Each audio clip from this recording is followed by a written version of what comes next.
एक बार एक बहुत बड़ा बिजनेसमैन एक छोटे से गांव में जाता है। उसका प्लान होता है कि उस गांव में एक फैक्ट्री लगानी है। वो एक ऐसी जगह तक पहुंच जाता है जहां पर उसके सामने नदी होती है और उसके सामने गांव होता है। अब उसके पास में दो ऑप्शंस होते हैं। एक कि वो सड़क के रास्ते से घूम करके उस गांव तक पहुंचे, जिसमें करीब करीब 8 घंटे लगेंगे, क्योंकि डायरेक्ट कोई रास्ता नहीं है वहां तक पहुंचने का। दूसरा कि सिर्फ 20 मिनट में एक नाव में बैठ करके उस नदी को पार करके उस गांव तक पहुंच जाए। तो अपना टाइम बचाने के लिए उसने उस नाव में बैठने का डिसीजन लिया। वो नाव बहुत ही छोटी सी थी, जिसमें एक तरफ एक आदमी बैठा था जो कि नाव चला रहा था और दूसरी तरफ ये बिजनेसमैन बैठा हुआ था। तो नाव में बैठने की थोड़ी देर बाद उस बिजनेसमैन ने उस नाव वाले से पूछा, तुझे पता है तेरी नाव में कौन बैठा है? तो नाव वाले ने बड़े ही भोलेपन से कहा हाथ जोड़ करके, नहीं साहब मुझे नहीं पता आप कौन है। तो बिजनेसमैन बोला, अरे तू अखबार नहीं पढ़ता है क्या? हर दूसरे दिन मेरी फोटो आती है अखबार में। तो नाव वाला बोला, अरे साहब मुझे कहाँ पढ़ना लिखना आता है, मैं बहुत छोटा सा था जब मेरे पिताजी गुजर गए थे, तो अपने परिवार का ध्यान रखने के लिए मैं बचपन से ही काम में लग गया और तभी मेरा स्कूल छूट गया। ये सुन करके उस बिजनेसमैन ने उसका मजाक उड़ाते हुए उसको कहा, तुझे पढ़ना लिखना तक नहीं आता है, ऐसी जिंदगी का क्या फायदा?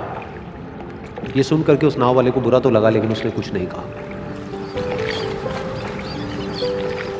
थोड़ी देर बाद वो बिजनेसमैन उस नाव वाले से बोला, अभी कुछ ही दिन बाद ये जो सामने तू जमीन देख रहा है, यहां पर मेरी एक बहुत बड़ी फैक्ट्री होगी जहां पर हमारे ब्रांड की मिनरल वाटर की बॉटल्स बनेगी। उस नाव वाले को बात समझ नहीं आई। उसने कहा, क्या बनेगा साहब? तो बिजनेसमैन थोड़ा सा इरिटेट होकर के बोला कि हमारे यहाँ पर पानी की बोतलें बनेंगी जो तेरे गांव में नहीं बिकेगी लेकिन शहरों में बहुत बिकती है। अरे कभी तू शहर गया होगा तो तूने देखी होगी पानी की बोतलें रखी होती है दुकानों पर। फिर वो नाव वाला बोला, अरे साहब मुझे कैसे पता होगा, मैं तो कभी इस गाँव से बाहर गया ही नहीं। फिर वो बिजनेसमैन उसके ऊपर हंसते हुए बोला, तू कभी इस गांव से बाहर तक नहीं गया, तुझे पता ही नहीं कि शहर क्या होता है? अरे ऐसी जिंदगी का क्या फायदा? उसकी ये बात सुन करके उस नाव वाले को सच में लगने लगा कि मेरी जिंदगी शायद किसी काम की नहीं है। अपनी इस सोच की वजह से उसका नाव से ध्यान हटा और तभी नाव की टक्कर हो गई एक बड़े से पत्थर से, जिसकी वजह से नाव में पानी भरने लगा और नाव डूबने लगी। उस जगह पर पानी बहुत ही गहरा था और किनारा दूर था। नाव वाले को समझ आ गया कि अब इस नाव को बचाने का कोई तरीका नहीं है और वो अपनी जान बचाने के लिए नदी में छलांग मारने ही वाला था। तभी उसने उस बिजनेसमैन से पूछा, साहब आपको तैरना तो आता है ना? तो बिजनेसमैन घबरा करके बोला, ऐसा क्यों पूछ रहे हो, मुझे तैरना नहीं आता है। उसकी ये बात सुन करके नाव वाले को हंसी आ गई और वो बोला, अरे साहब आपको तैरना तक नहीं आता, ऐसी जिंदगी का क्या फायदा?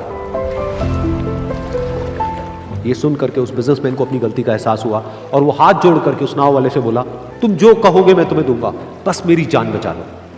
तो उस नाव वाले ने बोला, अरे साहब आप घबराओ नहीं, मुझे सिर्फ तैरना नहीं आता है, मुझे डूबते हुए लोगों को बचाना भी आता है। आप मुझे कस के पकड़ लो, मैं आपको कुछ नहीं होने दूंगा।